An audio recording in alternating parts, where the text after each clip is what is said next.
하나님이여, 사슴이 쉬는 물을 찾기에 갈급함같이 내 영혼이 주를 찾기에 갈급하니이다. 내 영혼이 하나님 곧 살아계시는 하나님을 갈망하니 내가 어느 때 나아가서 하나님의 얼굴을 배울까. 사람들이 종일 내게 하는 말이 내 하나님이 어디 있느냐 하오니 내 눈물이 주야로 내 눈물이 되었도다. 내가 전에 성의를 지키는 무리와 동행하여 기쁨과 감사의 소리를 내며 그들을 하나님의 집으로 인도하였더니 이제 이 일을 기억하고 내 마음이 상하는도다. 내 영혼아, 내가 어찌하여 낙심하며 어찌하여 내 속에서 불안해하는가. 너는 하나님께 소망을 두라. 그가 나타나 도우심으로 말미암아 내가 여전히 찬송하리로다. 내 하나님이여, 내 영혼이 내 속에서 낙심이 되므로 내가 요단 땅과 헤르몬과 이스라엘 땅에서 주를 기억하나이다. 주의 폭포 소리에 깊은 바다가 서로 부르며 주의 모든 파도와 물결이 나를 휩쓸었나이다.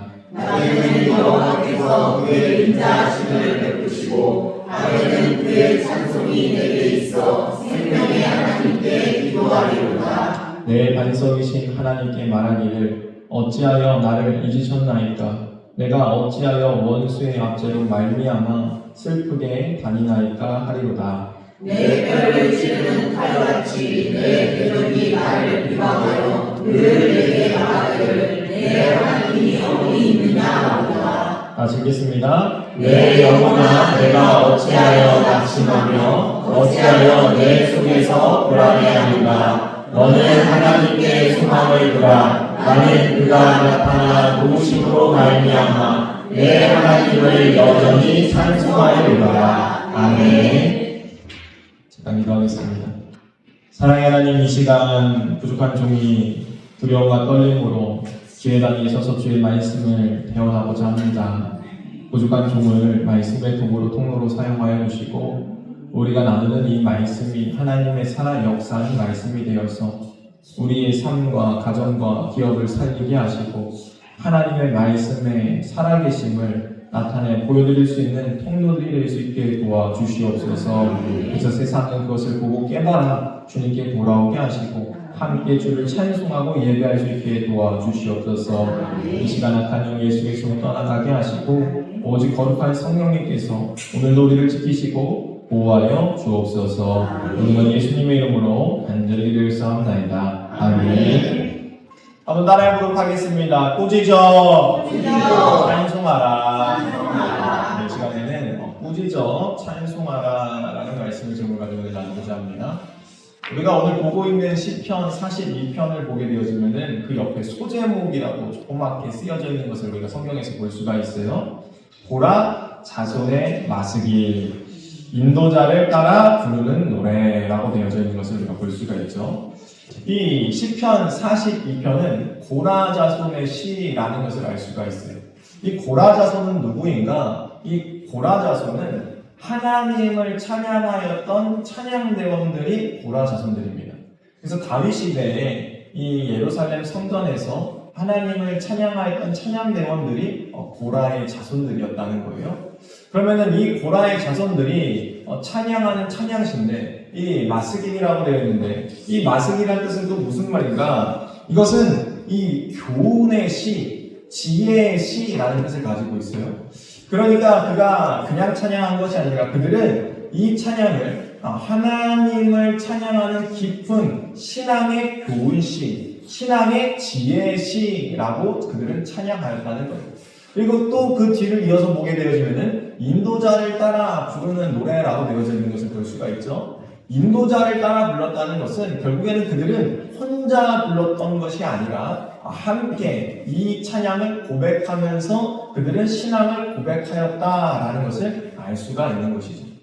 그러면은 이 시가 대체 언제 어떠한 상황 가운데 쓰여진 것인가 정확한 것은 우리가 알 수가 없어요. 그러나 우리가 이 시편을 통해서 추측해 볼 수 있는 사실이 있는데 그것은 지금 이 시인이 노래하고 있는 이 상황은 예루살렘을 떠나 포로로 붙잡혀 있었던 이스라엘의 포로 시대 때 쓰여졌을 것이다 라고 한번 추측할 수 있고 또 하나는 이 다윗이 사울 왕에게 쫓겨서 도망자 생활을 할 때, 이 이스라엘 땅을 떠나서 이방 땅에서 생활하고 있을 때 쓰여진 시 중에 하나일 것이다 라고 이렇게 추측해 볼 수 있는 것이죠. 우리가 공통적으로 알 수 있는 사실은 지금 시인이 노래하고 있는 이 상황은 이스라엘 안에서 노래하고 있는 게 아니라 이스라엘 땅을 떠나서 이방 땅에서 어찌 보면은 어려움과 환난과 역경 가운데서 지금 하나님을 찬양하고 있다라는 것을 우리가 알 수 있는 것이죠.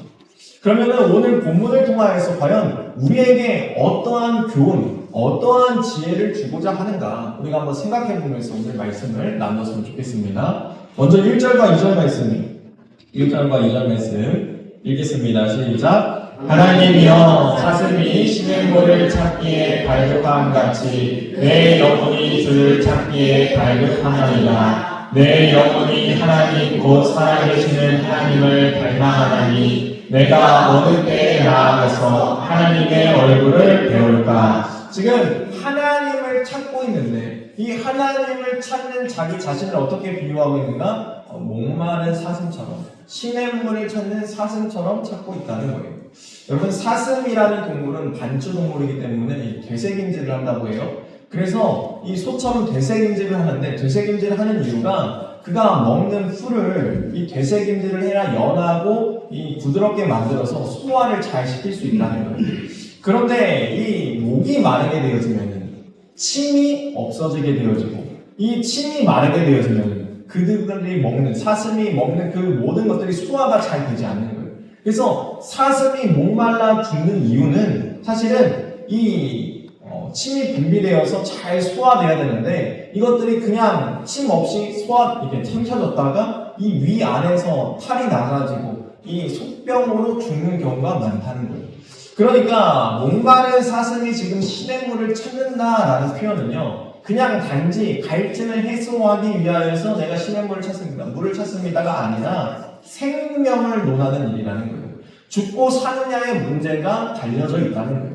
지금 시인은 내가 정말로 죽게 되었습니다. 너무나 지금 내가 너무나 힘듭니다. 정말 죽느냐 사느냐의 문제입니다. 내가 이렇게 주님을 찾고 갈망하고 있습니다 라고 고백하고 있는 것이죠. 그러면서 누구를 찾고 있는가? 살아계신 하나님을 찾고 있다는 거예요. 여러분, 우리의 신앙이 죽고 사느냐의 문제는요, 살아계신 하나님을 만나느냐 만나지 못하느냐의 차이가 있다는 거예요. 여러분, 우리가 신앙생활하다가 어려움이 있습니다. 어려움이 왜 없겠습니까? 저에게도 어려움이 찾아옵니다. 그런데 어려움이 찾아왔을 때 우리가 흔들리지 아니할 수 있는 비결은 살아계신 하나님을 만난 그 인생은 흔들리지 않습니다. 그런데 문제는 살아계신 하나님을 그냥 듣기만 하고 그냥 누군가를 통해서 전해지기만 해서 내가 그것을 경험해보지 못했을 때에는 어려움이 찾아왔을 때 정말 하나님 살아계신 거 맞는가? 하나님 계신 거 맞는가? 이 신앙의 문제가 흔들리니까 결국에는 그 인생의 문제가 다 흔들리게 되어진다는 거예요. 그러나 신앙이 든든하게 세워지면은 아무리 큰 역경이 있을지라도 다시 일어설 수 있고 회복할 수 있는 힘을 얻을 수 있다는 거예요. 그래서 살아계신 하나님을 만나는 것, 그 살아계신 하나님을 체험하는 것이 너무나 중요하다는 거예요. 그래서 이 시인은 지금 고백하는 거예요. 내가 그 살아계신 하나님을 좀 만났으면 좋겠습니다. 그 하나님의 살아계심을 내가 좀 경험했으면 좋겠습니다 라고 지금 고백하고 있다는 것이죠. 그러면서 3절 말씀에 이렇게 고백하고 있어요.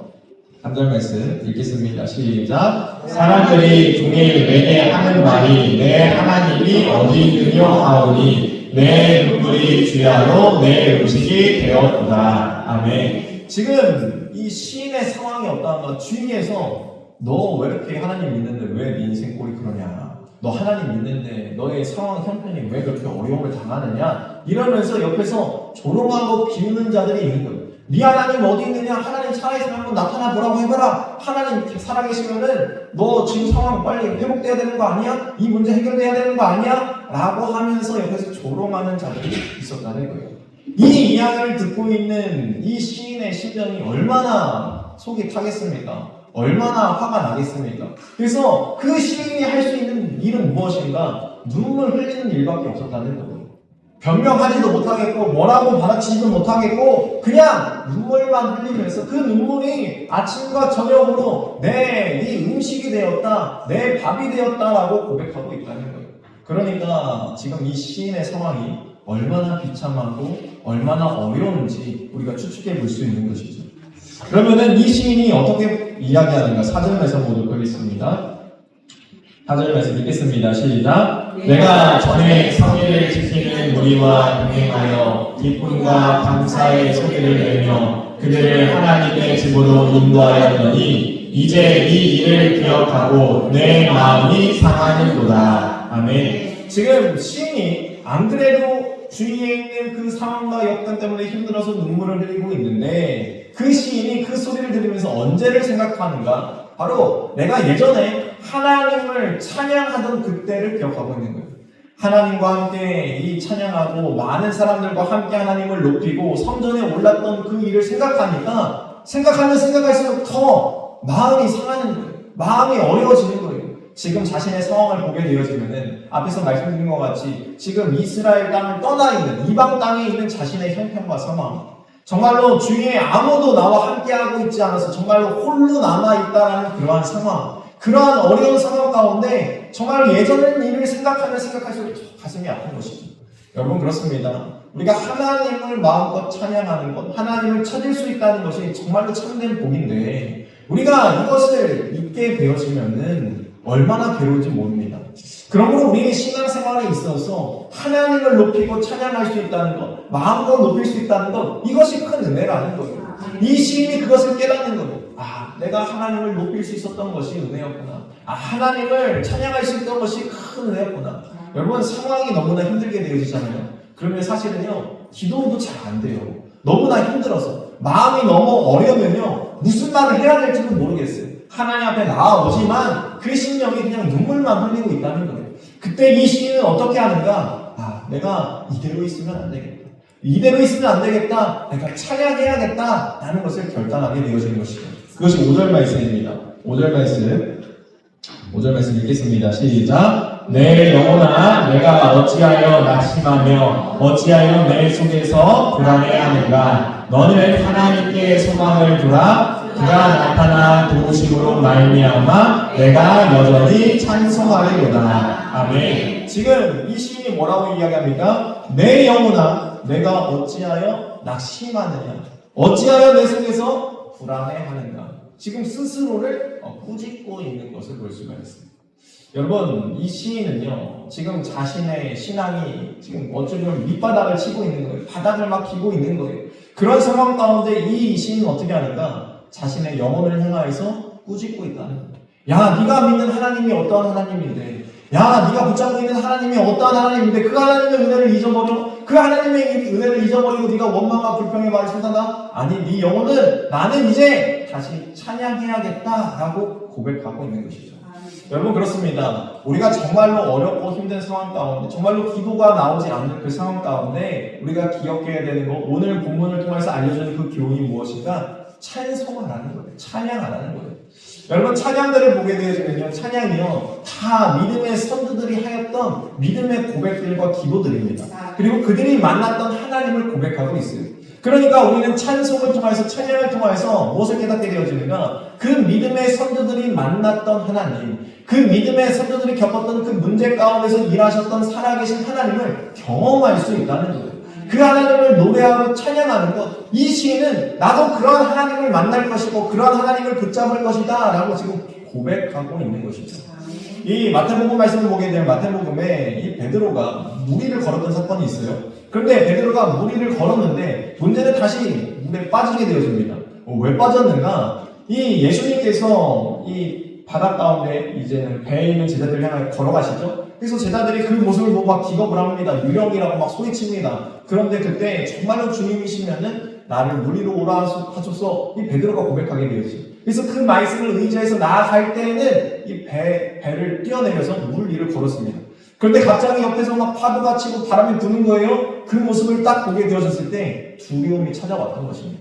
그래서 그 두려움 가운데 그가 물에 빠지게 되어집니다. 그때 주님께서 뭐라고 말씀하시는가? 한번 다시 한번 마태복음 14장 28에서 32절까지 말씀 다시 한번 보도록 하겠습니다. 마태복음 14장 28에서 32절까지 말씀 읽겠습니다. 시작. 베드로가 대답하여 이르되 주여 만일 주님이시거든 나를 명하사 물 위로 오라 하소서 하니 오라 하시니 베드로가 배에서 내려 물 위로 걸어서 예수께로 가되 바람을 보고 무서워 빠져가는지라 소리 질러 이르되 주여 나를 구원하소서 하니 예수께서 즉시 손을 내밀어 그를 붙잡으시며 이르시되 믿음이 작은 자여 왜 의심하였느냐 하시고 배에 함께 오르매 바람이 그치는지라. 아멘. 이 물에 빠진 베드로를 보고 주님께서 뭐라고 말씀하십니까? 믿음이 작은 자여 왜 의심하였느냐.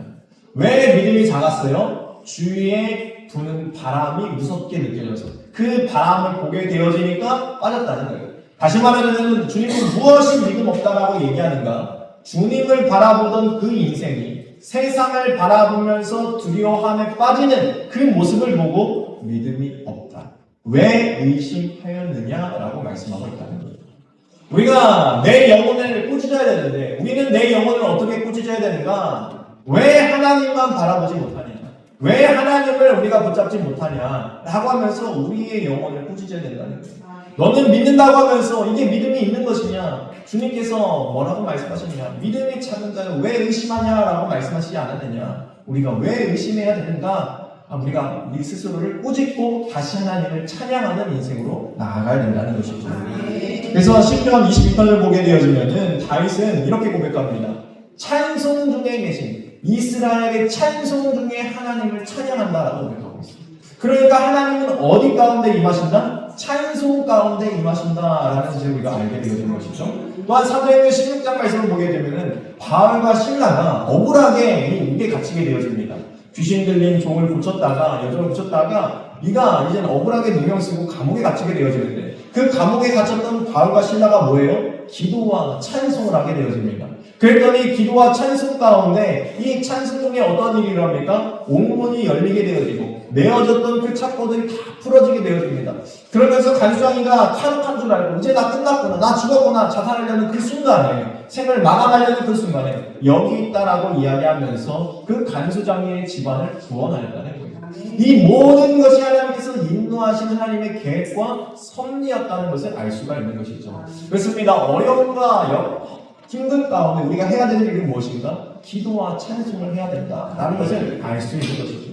그러므로 우리의 입술 가운데 이 찬송이 넘쳐나기를 축원드립니다. 6절 말씀 보도록 하겠습니다. 6절 말씀 읽겠습니다. 시작. 내 하나님이여 내 영혼이 내 속에서 낙심이 되므로 내가 유단 땅과 헤르몬과 미사엘 산에서 주를 기억하나이다. 아멘. 지금 이 시인이 찬송하자고 하지만 여전히 마음은 뭐예요? 낙심됨이 있는 거예요. 여러분 우리가 하나님을 안 믿는 게 아니잖아요. 믿는데 내 마음이 내 마음대로 됩니까? 내 마음대로 잘 안 돼요. 이 시인도 그렇다는 거예요. 내가 하나님을 찬송하기를 원하고 이제는 낙심하고 낭망하지 않기를 원하는데 사랑과 영광을 계속 바라보게 되어지는 거예요. 내 마음이 계속 무너져 가는 거예요. 그때 이 시인은 무엇을 하는가? 기억해야 된다는 거예요. 언제를 기억하는가? 바로 하나님을 기억해내는 거예요. 요단 땅과 그리고 이 헐문산, 이 헤르몬산이라고 하는 이 요단 땅에서 가장 높은 산이 헐문산이에요. 그 산을 기억해내고 이 미사엘 산이라고 하는 것은 가장 작은 언덕과 같은 곳 산을 이야기하는 거예요. 그러니까 이방 땅에도 하나님이 계시고 가장 높은 곳에서도 가장 낮은 곳에서도 계시는 하나님. 그러니까 어느 곳에든지 계시는 그 하나님을 기억해내면서 낙심하고 있는 자신의 마음을 지금 위로하고 있는 것입니다. 힘을 얻자라고 이야기하고 있는 것입니다. 그렇습니다. 우리가 기억해야 되는 건 무엇인가? 어느 곳에든지 하나님은 우리를 지켜보고 계시고 함께하고 계시다는 거예요. 우리가 함께하기 원하는데 우리가 그 귀를 닫고 마음을 닫고 있으면은 나와 함께하고 있는 그 하나님을 볼 수가 없는 것이죠.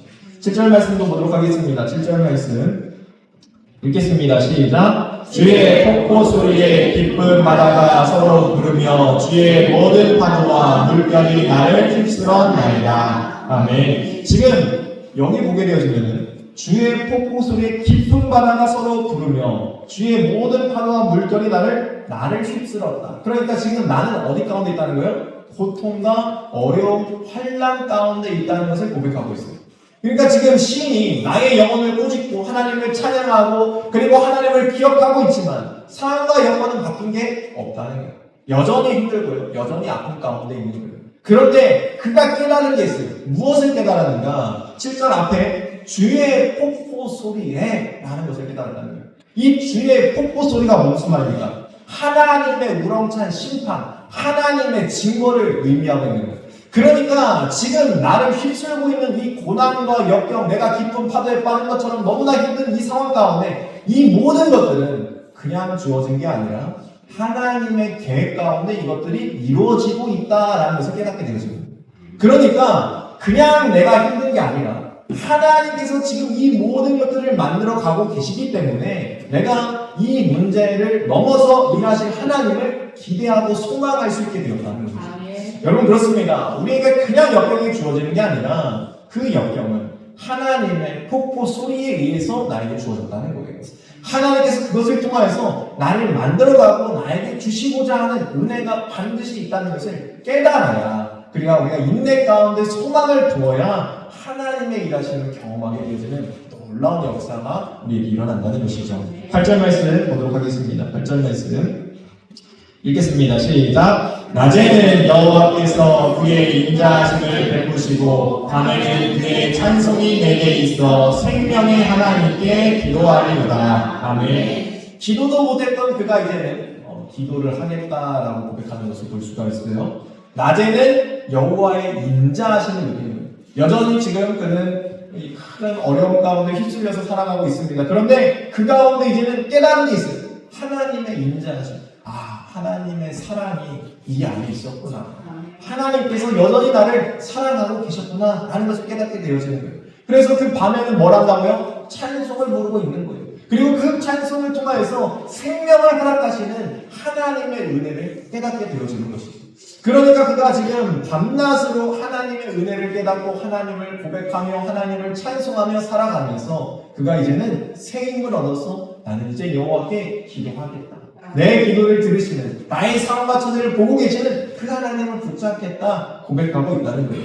9에서 10절 말씀도 다시 한번 보도록 하겠습니다. 9에서 10절 말씀 읽겠습니다. 시작. 내 반석이신 하나님께 말하기를 어찌하여 나를 잊으셨나이까? 내가 어찌하여 원수의 압제로 말미암아 슬프게 당하나이까 하리로다. 내 뼈를 찌르는 칼같이 내 대적이 나를 비방하여 늘 내게 말하기를 내 하나님이 어디 있느냐 하노라. 아멘. 그가 기도를 하고 있습니다. 나의 반석이신 하나님을 붙잡고 기도합니다. 그런데 이 기도의 내용이 무엇입니까? 어찌하여 나를 잊으셨나이까?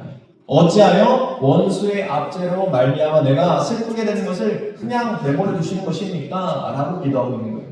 이 기도를 보게 되는 믿음 없는 기도처럼 보일지 모르겠지만 그는 지금 하나님 앞에 자신의 심정을 토로하고 있는 거예요. 하나님, 나의 상황이 이렇게 어려워요. 내가 이렇게 어렵습니다. 내가 이렇게 믿음이 없습니다. 자신의 상황, 그 모든 것을 진솔하게 하나님께 털어놓고 있는 거예요. 그러면서 10절 말씀을 보기엔 또 그들의 말이 내 뼈를 찌르는 칼과 같이 느껴진다. 뭐라면은 내 하나님이 어디 있는가. 대적들이 지금 여전히 늘 이야기하고 있는 거예요. 너 하나님 어디 있어? 하나님 계시면 이 상황 빨리 타파하고 나아가야지. 이러한 얘기를 하고 있다는 거예요. 늘 똑같은 얘기를 듣고 있습니다. 그러니까 얼마나 그 상황과 여건이 어려운 상황이에요. 그럼에도 불구하고 이 시인이 마지막에 무엇이라 고백하는가? 11절 말씀 한번 보도록 하겠습니다. 11절 말씀 읽겠습니다. 시작. 내 영혼아 내가 어찌하여 낙심하며 어찌하여 내 속에서 불안해하는가? 너는 하나님께 소망을 두라. 나는 그가 나타나 도우심으로 말미암아 내 하나님을 여전히 찬송하리라. 아멘. 우리가 이 말씀을 아까 앞에서 본 것 같죠? 5절 말씀에 동일한 말씀이 쓰여져 있습니다. 그런데 5절과 11절 말씀에 다른 점이 있어요. 5절과 11절은 무엇이 다른가? 이 11절 후반부에 나는 그가 나타나 도우심으로 말미암아 내 하나님을 여전히 찬송하리로다. 나는 이라는 단어가 들어갔고 이제는 내 하나님을 이라는 고백이 담겨져 있다는 거예요. 그러니까 그가 찬송할 때에는 여전히 찬송할 때에는 우리의 선조들이 하나님을 높이고 하나님을 만났던 그 고백의 이야기를 드리기 위해서 자기도 찬송하였는데 내가 이제 그 하나님을 찬송하고 찬송하다 보니 새 힘을 얻게 되어지고 기도하게 되어지고 내 상황과 여건 가운데 만들어가신 그 하나님이 이제는 믿어지게 되어지는 거예요. 그래서 그 하나님이 이제는 나의 하나님으로 내 하나님으로 와닿았다는 거예요. 그래서 나는 이제 내 하나님을 여전히 찬송하겠다라고 고백하고 있다는 거예요. 여러분, 이게 놀라운 변화라는 거예요. 여러분, 우리의 삶 가운데 하나님을 만나되 내 하나님으로 만나야 된다는 거예요. 우리가 다른 사람의 이야기를 듣죠. 다른 사람의 간증들을 듣습니다. 우리가 부러워할 수 있어요. 그런데 우리가 거기서 부러워해서 끝나는 게 아니라 하나님, 나도 저런 하나님 만나고 싶고 저렇게 역사하신 하나님을 경험하고 싶어요. 하나님, 나의 상황과 여건 가운데 일하신 하나님을 경험하고 싶습니다. 하나님, 역사해달라고 우리도 간구하고 찬송하고 기도하며 나아가야 된다는 것이죠.